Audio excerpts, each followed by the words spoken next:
పరీక్షా ఫలితాలంటే జీవితాన్ని శాసించే ఫలితాలు కాదు. ఈ విషయం నువ్వు గుర్తుపెట్టుకోవాలి. ప్రతి తల్లి నీకు జన్మనిచ్చేటప్పుడు ఎన్నో పరీక్షలు చేయించుకొని, ఎన్నో నొప్పులు పడి, ఎన్నో కష్టాలు ఎదుర్కొని నీకు జన్మనిచ్చింది.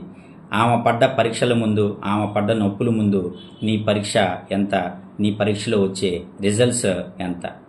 ప్రతి తండ్రి నిన్ను ఉన్నత స్థానంలో చూడాలని చెప్పి తన భుజాలపై నిలబెట్టుకొని ముందు చూపుతో ఎన్నో కష్టాలు పడి, ఎన్నో ఇబ్బందులు పడి, తన చెమటని రక్తంగా మార్చి నిన్ను ఈ స్థాయికి తీసుకొని వచ్చాడు. ఆయన పడ్డ కష్టం ముందు నీ పరీక్షా ఫలితాలు ఎంత.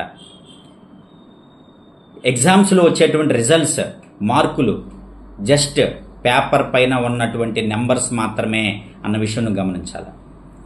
ఒక నరేంద్ర మోడీ, ఒక పవన్ కళ్యాణ్, ఒక హుసేన్ బోల్ట్, ఒక సచిన్ టెండూల్కర్, ఒక రజనీకాంత్, వీళ్ళంతా ఏమి ఉన్నత చదువులు చదివారో ఒకసారి ఆలోచించు. ఉన్నత చదువులు చదవద్దని కాదు, ఆశయం గొప్పదైతే సాధన చేస్తూ ఉంటే తాబేలు కూడా గెలిచిన కథలో చిన్నప్పుడు నువ్వు చదువుకోలేదా? ఒకసారి గమనించు. కృషి ఉంటే మనుషులు ఋషులు అవుతారు, మహాపురుషులు అవుతారు.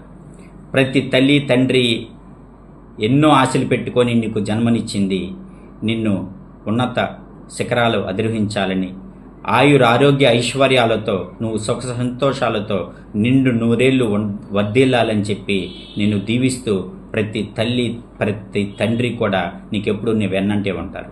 విషయాన్ని గుర్తుంచుకో.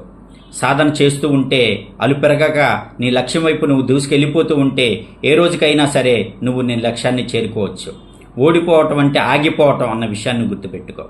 Wish all the best for your exams results.